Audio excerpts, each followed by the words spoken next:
The Legend of Zelda Ocarina of Time was a legendary game for the Nintendo 64, being the first ever to be in 3D. It is generally considered to be a classic, most famously scoring the first perfect 40/40 score in the Famitsu magazine, a feat that only 25 games have ever achieved. But that's not all, because many other publications and even the Book of Guinness World Records ranked it highly. All of this clearly shows us how much people love this game, and I have to say I agree with them for the most part. But while it's a fantastic game with some amazing elements to it, there are also flaws. I really hate some things seen in this game that really bring it down, so today we will take a look at these and see where it all went wrong. Now the game starts in the Kokiri Forest, where Link isn't too special, and slowly but surely starts his adventure. One problem I have with this is the fact that the game becomes very linear, very fast. You're basically running from place to place like you're going through a theme park. A good example of this is seen when you finally leave the forest for the very first time, which is a big moment in the game since you're the first ever from your people to do so. However, while you do get to see the enormous Hyrule Field, you can't really do anything else. Want to go towards the Zoras? You can't, because you need certain things you don't have yet. Gerudos then? Nope, here you need Epona or it's straight up blocked off. This is a huge bummer, because you get to experience this amazing world, but most of the time you can barely go anywhere. It's so limited, while this isn't necessarily the case in the previous game A Link to the Past, for example. So they could have done something about this. But in the end they didn't, and so you can go nowhere in the beginning but the castle itself and some other minor places. And even after that, your only option is going to the Gorons and that's it. In general, the world is very limited and closed off into sections basically. And when you do get access to some areas,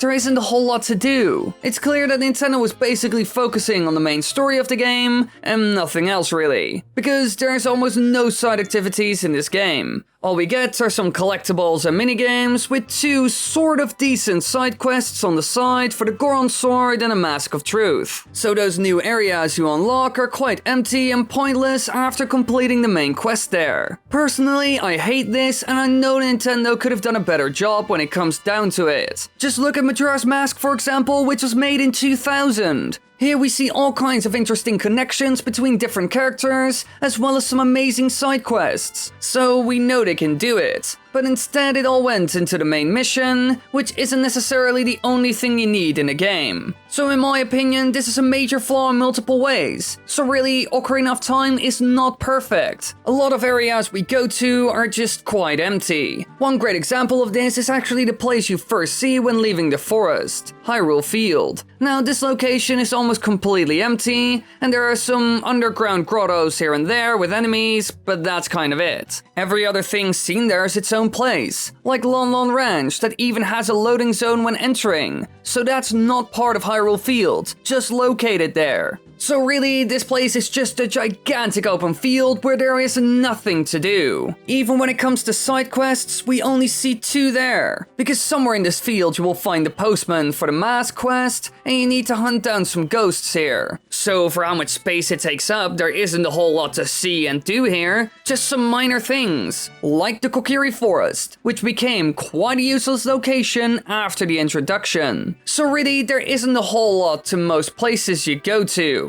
And accessing them can be hard. You're allowed to go there, they serve their basic function, and nothing really happens there anymore. Really, I could list a bunch of other places in the game that don't really have anything going for themselves most of the time. Clearly this is a problem and isn't a given in every Zelda game, but here in Ocarina of Time, a lot of places are like ink cartridges. A one-time use, and then you discard them. Now the next thing we are going to look at is two dungeons that are similar to each other, but I both hate them a lot. I'm talking about Jabu Jabu's Belly and the Water Temple. I dislike both of these with a real passion, and people who watch my videos know that I hate them. The first dungeon is set inside the body of Lord Jabu Jabu, who is found at Zora's Fountain, and you use a fish to get inside of him. Now once inside, your mission is simple but quite annoying. You need to look for the third spiritual stone, the Zora's Sapphire, and also rescue Princess Rito. Now this sounds rather easy and simple even. Normally you just make your way through the dungeon, all whistling like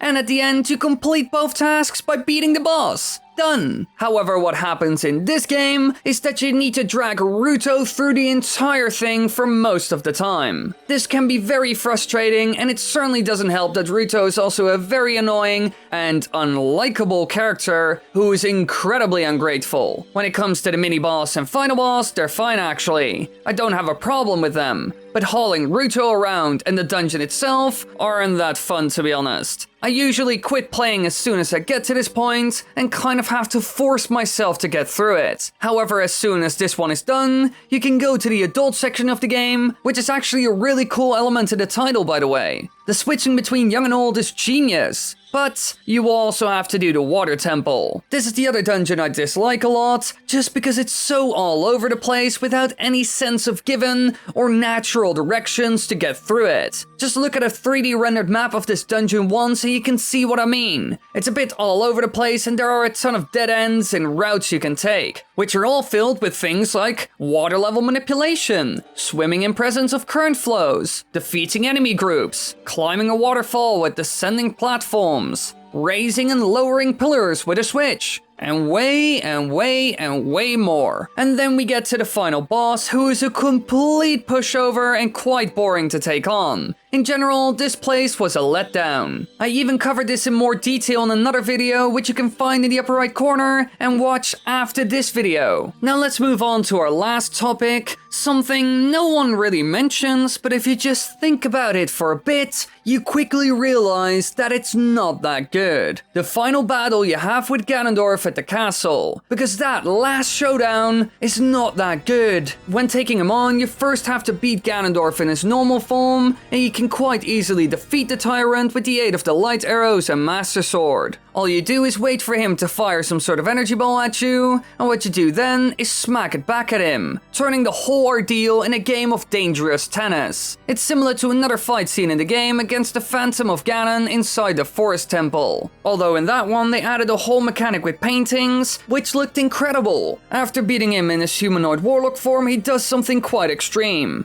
Using the last of his power, he tries to make his castle collapse to get rid of Link and Zelda, but the two manage to escape safely. However, after this, an exhausted Ganondorf uses the essence of the triforce of power to transform into a monstrosity called Ganon. Now, this turns into some sort of sword fight, similar to others like a Dolwa, but this time you can only hit the tail. Besides that, it's quite a standard fight, and also really easy. The only thing that can make it a bit tough is the fact that you first have to do it without the Master Sword. However, aside from that, it's not special or even hard, making it quite a basic fight and quite lame in my opinion. Now, I didn't really have any serious problems with this fight, but then Breath of the Wild came out and everyone, including me, started to complain about the final fight scene in that game. Only the first phase of it was fun in some way, although not perfect, while the second one was just straight up awful, to be honest. But then I saw people praise Ocarina of Time, as usual, but when you think about it, the final fight in that game is also just as disappointing in some ways. The first phase is very similar to the boss fight scene in the Forest Temple, and the second phase is more impressive, but still quite lackluster. And remember, in Breath of the Wild, there were also a ton of people complaining about reusing mechanics in boss fights. Personally, I think the fight scene in Ocarina of Time has just as much going for itself as the one scene in Breath of the Wild, making it quite mediocre in some ways. It's just a game of tennis combined with a fight that looks cool but doesn't really have a lot of different mechanics. When you look at other final boss fights like in A Link to the Past or even Majora's Mask, which was made in a year, you see some pretty good fights. Majora, for example, has 3 forms in his final battle, and all of them offer a different challenge, with the Devil Mask having multiple different attacks. This already shows off that Nintendo could have pulled off something much more interesting and fun, but didn't. Now, while I think this classic is flawed in some ways, I still think it does a lot of things very well and was monumental for the gaming industry.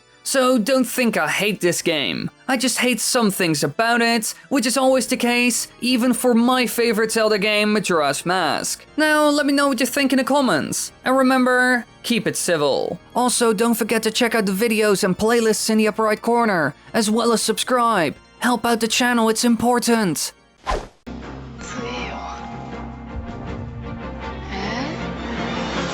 ゲームでしか味わえない感動がある。任天堂64ゼルダの伝説